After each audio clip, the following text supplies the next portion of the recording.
noches, edición número 401 de Entre Ustedes y Nosotros. Buenas noches, Osvaldo. Haciendo un breve raconto de lo sucedido en estos últimos días, sobre todo a partir de un tema que todavía hoy nos va a seguir seguramente conmoviendo a todos los argentinos, cualquiera sea la religión que profesemos. En el caso de los católicos, por supuesto, es más conmovedor y mucho más emotivo el ver a Jorge Mario Bergoglio, al Papa Francisco, en todas estas apariciones que ha tenido y donde está revelando gestos de sencillez y de humildad que a mucha gente le sorprende.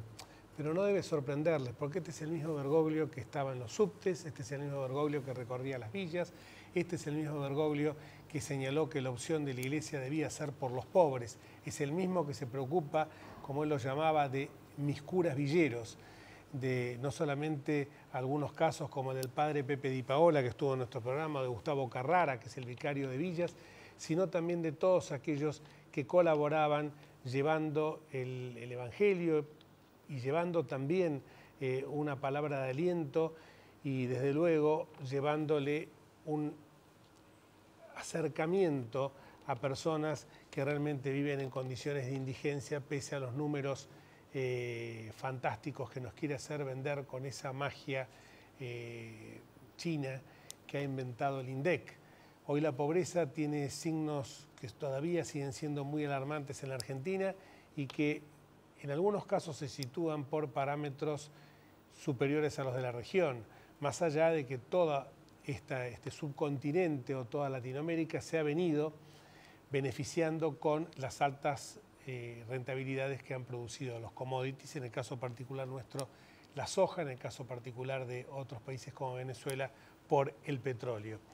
Pero volviendo a este tema, tras ese primer momento inicial que lo comentábamos la semana pasada con el padre Brach, Martín Brach, ese primer momento en que el gobierno no supo porque reveló estupor, preocupación ante la designación de Jorge Mario Bergoglio como sumo pontífice de la Iglesia Católica. Y luego empezaron a aparecer algunas voces que giraron copernicanamente hacia un discurso que, claro, cuando no hay doctrina, como decía Levenson siempre señalaba que los radicales, que los tres que estamos en esta mesa nos seguimos sintiendo así, en algunos casos, pese a que no pertenezcamos más a este partido, Levenson nos enseñaba que había que tener conducta para que fuéramos creíbles quienes hacíamos política y también doctrina para que nos comprendan. Claro, cuando no existe esta doctrina, cuando no existe, cuando estamos frente a un unicato que hay que esperar que la palabra de quien es la sacerdotisa, en este caso la presidenta, baje a quienes se encuentran en los estratos inferiores, claro, pidieron en el primer momento, recordaron cuando Néstor Carlos Kirchner había dicho que Bergoglio era el jefe de la oposición y que el diablo se escondía en las sotanas también. Entonces, la primera reacción fue enemigo. Cuando se dieron cuenta que estaban perdiendo una oportunidad, y en esto los argentinos y principalmente quienes nos han gobernado, quienes nos gobiernan, tenemos la facilidad de perder permanentemente, tener la oportunidad de perder las oportunidades. Parece que es un juego de palabras, pero es así. Somos oportunos para perder todas las oportunidades que se nos presentan. Y como esto también se trató en este caso un oportunismo de baja estofa, aparece un señor José Pablo Feynman diciendo que hay que apropiarse del Papa. Una expresión realmente brutal, una expresión ofensiva hacia la investidura del Santo Padre. Pero sincera. Pero sincera. Y ahí empezaron a mutar y entonces con este tema siempre de los medios hegemónicos, demonizados, empezaron a decir, no, como dijo Valmedina, nunca dijimos que hablábamos mal de Bergoglio, eran los medios que decían que nosotros hablábamos mal de Bergoglio. La verdad, chuma de conventillo, con respeto a quienes viven en un conventillo, porque es así. Entonces empiezan, y también la presidenta, dando como siempre urbi et orbe consejos a todo el mundo. Y ayer se produjo, o antes de ayer mejor dicho, se produjo un hecho muy curioso que fue el Día de la Desmemoria, como en alguna oportunidad lo hemos bautizado nosotros, cuando se instaló el 24 de marzo como Día de la Memoria, dijimos, qué fecha insólita que los argentinos estén recordando. Bueno, también nosotros tenemos una fuerte vocación por festejar los duelos, o sea, somos evidentemente necrófilos. Festejamos como fechas patrias las muertes de nuestros próceres, las derrotas militares, como por ejemplo la de la Vuelta de Obligado, y también en este sentido el Día de la Memoria, y el Día de la Memoria es un día funesto. El 24 de marzo no fue un día agradable para los argentinos porque empezó la dictadura más sangrienta en nuestra historia. Es como si los franceses celebraran el día de la ocupación nazi en París.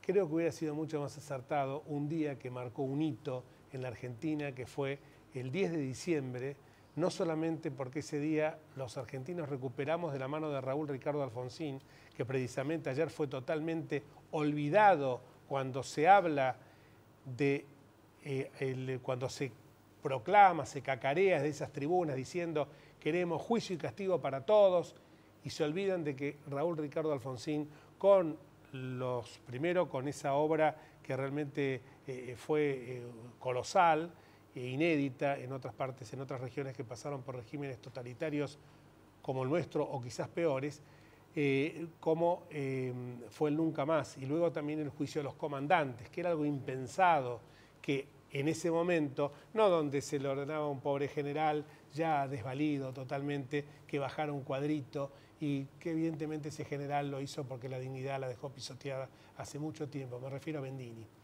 Si no había que hacerlo en el momento que todavía las Fuerzas Armadas tenían un peso en la política argentina. Sin embargo, Raúl Ricardo Alfonsín fue y juzgó a los 9 comandantes, que era lo que correspondía, y fueron condenados. Allá no hubo ningún recuerdo para él, sí hubo un recuerdo, sí se machacó nuevamente con esto de que la Iglesia tenía que pedir perdón, más allá de que ya se aclaró hasta el hartazgo de que Jorge Mario Bergoglio no tuvo nada que ver en la dictadura. Están los testimonios de Alicia Oliveira, que fue rescatada de la posibilidad de ser secuestrada y fusilada, asesinada, torturada por el terrorismo de Estado, y la propia Alicia Oliveira lo confiesa en todos lados de que Bergoglio fue quien la salvó, y sobre todo Adolfo Pérez Esquivel, el Premio Nobel de la Paz. Si hay alguien que está totalmente insospechado de haber tenido ningún tipo de relaciones con la dictadura militar, es justamente Adolfo Pérez Esquivel.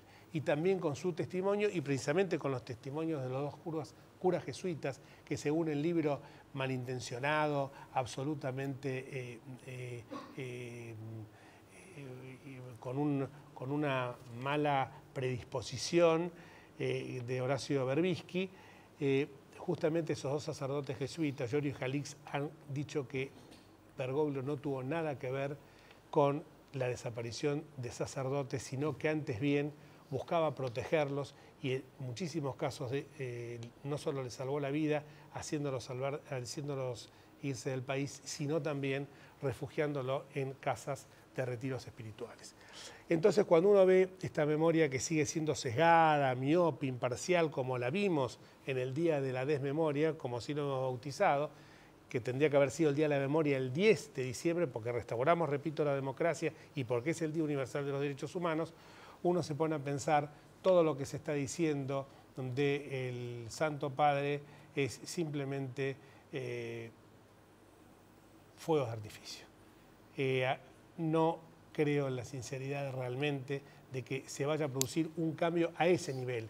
Sí veo el cambio en la conciencia de todos los argentinos que están tomando que esa voz del Vaticano, que es la misma voz que a lo largo y a lo ancho de este país, y particularmente en la diócesis donde ejercía su apostolado, su ministerio Bergoglio, lo venía repitiendo constantemente, que era no solamente el tema de la opción por los pobres, sino luchar contra el tráfico de mujeres, contra la prostitución, contra la drogadicción, contra ese flagelo que es el Paco en las villas, y del cual los gobernantes hacen absolutamente caso omiso y miran para otro lado. Pero no me quiero extender porque si no ya me están haciendo señas, y quiero, porque este tema justamente se relaciona cuando hablamos del radicalismo, de que nos sentíamos así,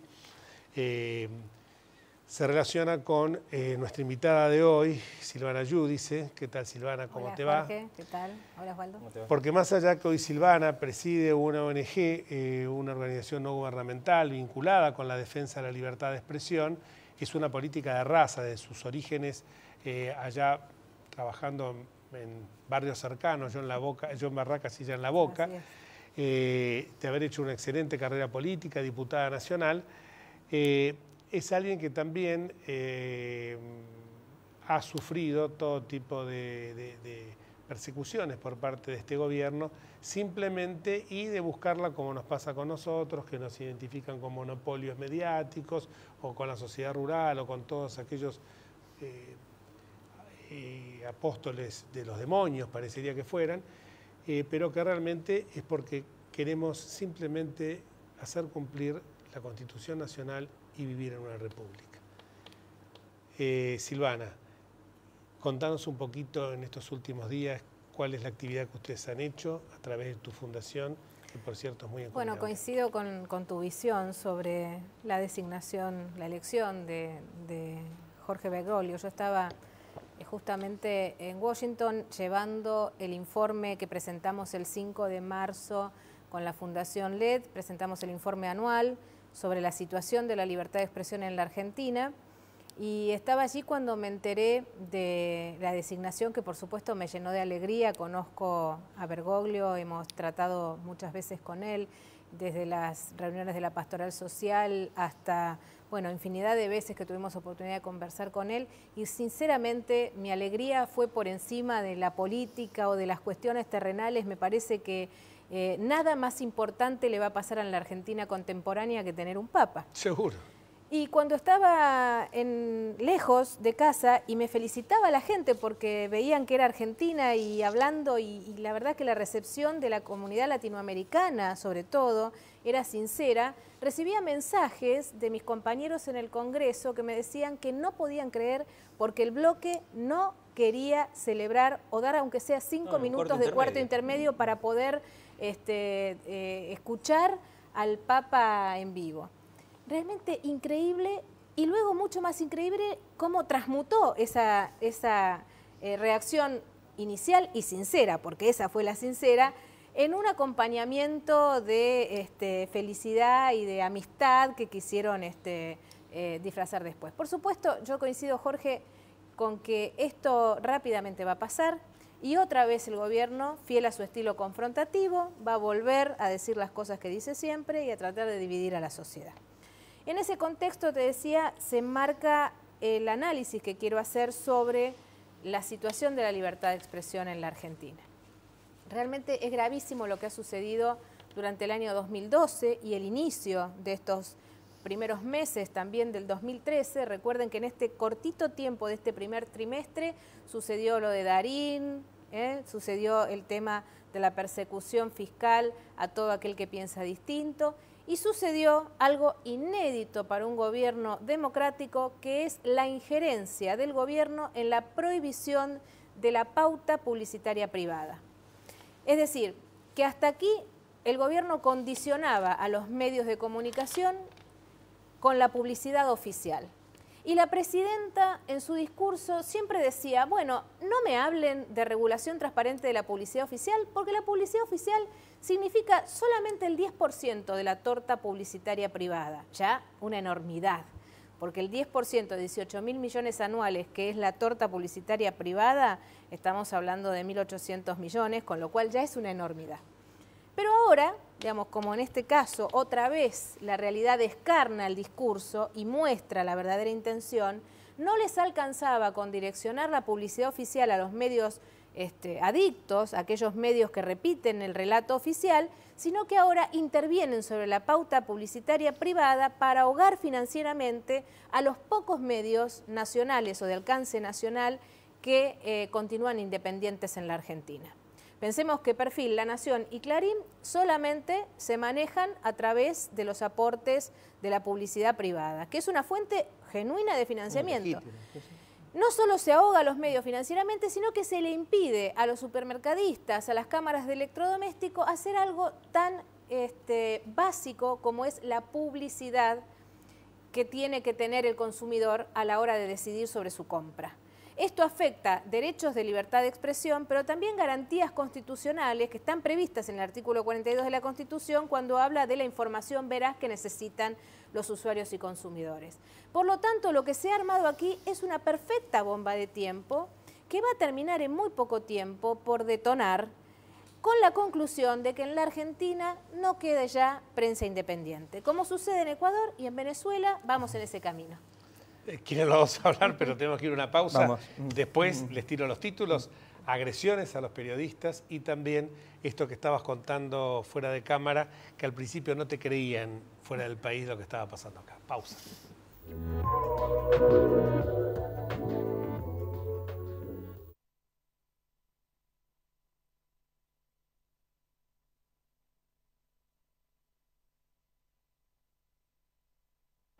Estudia con los que saben. Carreras cortas con salida laboral. Consultor inmobiliario, tasador, martillero público y corredor. Presencial y a distancia. Instituto de Capacitación de la Cámara Inmobiliaria Argentina. www.isi.edu.ar.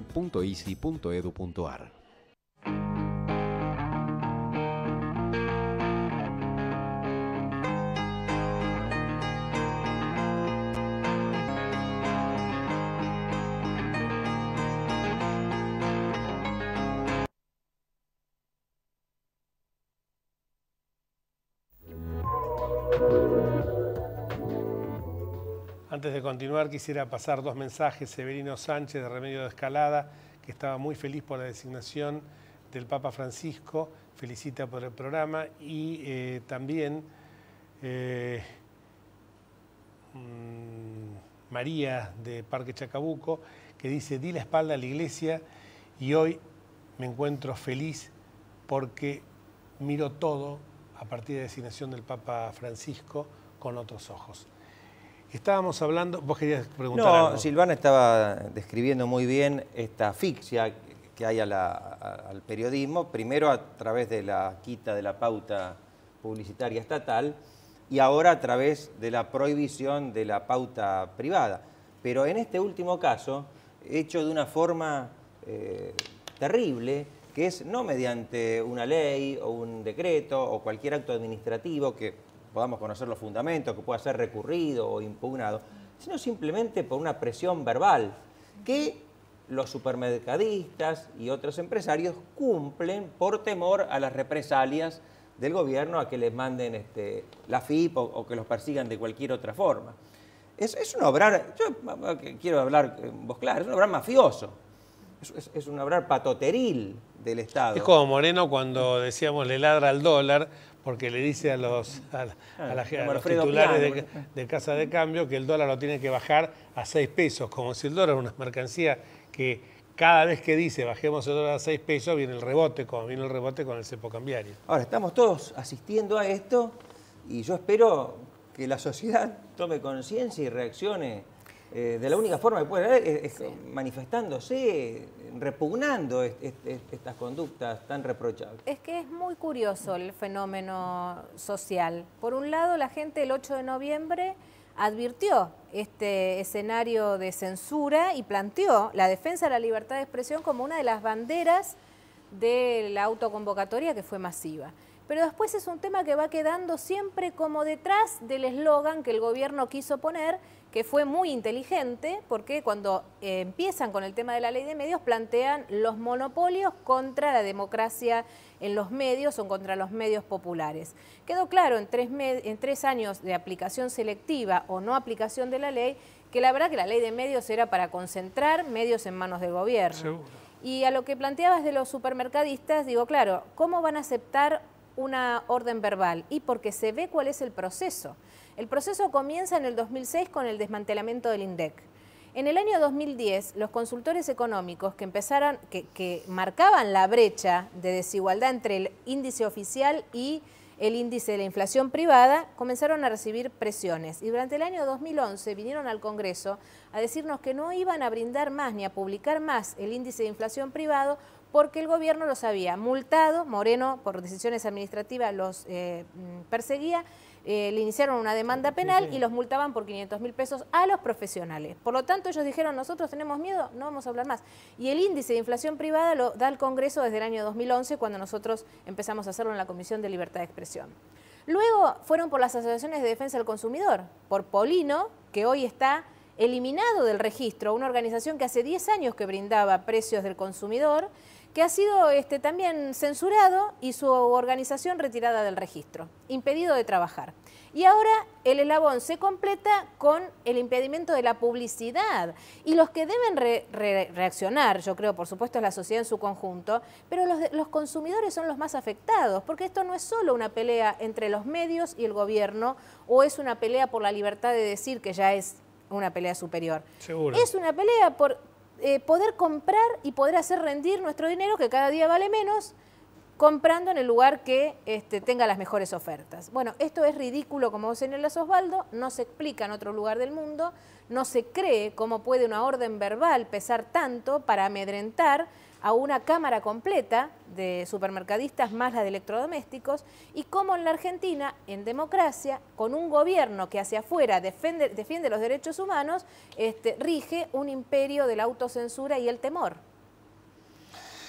Y yo agregaría algo, hay muchos programas que como este son absolutamente independientes en cuanto a sus opiniones, y lo he conversado con otros que tienen programas que son titulares de programas de características similares, que empiezan a ver el retaseo de la publicidad de algunos auspiciantes, porque es como que te dicen, no, mirá, hay razones económicas, pero cuando uno empieza a hurgar un poquito se da cuenta que hay una orden del gobierno en ese programa: no auspicies porque son de la contra, vas a tener consecuencias. Pero además, Jorge, dos anunciantes importantísimos que concentraban gran porcentaje de la pauta privada, como YPF y Telefónica.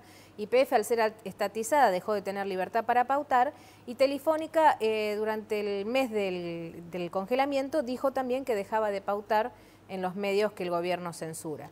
Por lo tanto, es una ecuación muy peligrosa, y como les decía, esto se trató en el seno de la OEA, en este recorte o intento de recorte que Ecuador, Venezuela, Bolivia y Nicaragua impulsaban para quitarle competencias a la Relatoría de Libertad de Expresión. Estas cosas se saben, ya se conocen. Antes era muy difícil, en cualquier organismo internacional dedicado a la libertad de expresión, era difícil demostrar que en la Argentina había censura. Ahora, a través de nuestro informe, donde relevamos 371 circunstancias que ponen en tensión a la libertad de expresión, donde ofrecemos datos, la publicidad oficial es de 820 millones, el fútbol para todos de 1.200, la televisión terrestre sale 3.500, todo eso en su conjunto conforma una política estatal sostenida desde el año 2008, que le lleva al Estado argentino 7.700 millones de pesos por año. Es decir,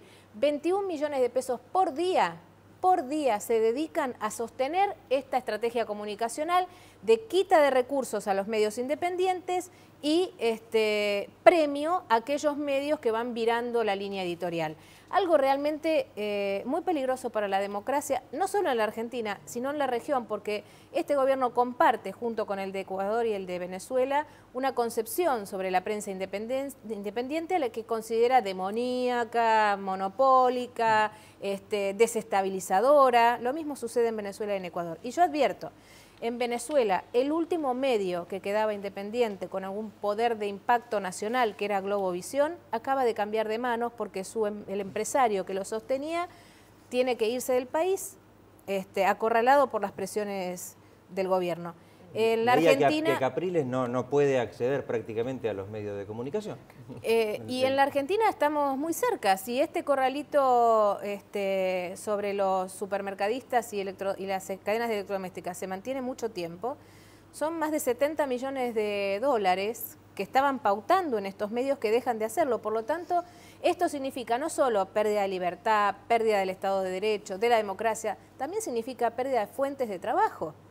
Porque evidentemente hay periodistas que trabajan, hay medios que funcionan con este sistema de financiamiento legítimo que es la publicidad privada, que si el gobierno tiene injerencia en ella y también la restringe, termina por ahogar financieramente a los pocos medios independientes que quedan. Yo cuando leí el informe de la Fundación Libertad de Expresión más Democracia, que justo acá lo tengo, que lo había publicado La Nación, que el gobierno gasta 21 millones de pesos por día para ejecutar su política comunicacional. Uno piensa en la dimensión de esta suma, ¿no?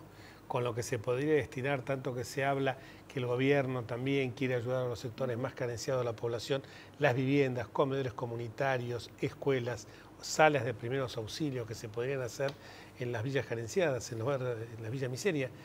Y cuando ve que el fútbol para todos, ese famoso que nació con ese eslogan que vamos a liberar los goles que estaban secuestrados, cuesta 3,5 millones de pesos por día. Uno ve la obscenidad de esto y la verdad que son voces aisladas las que lo denuncian, no porque Silvana sea amiga nuestra y todo lo demás, pero una vez se le encantaría ver a opositores que estuvieran todo el día machacando con este tema, ¿no?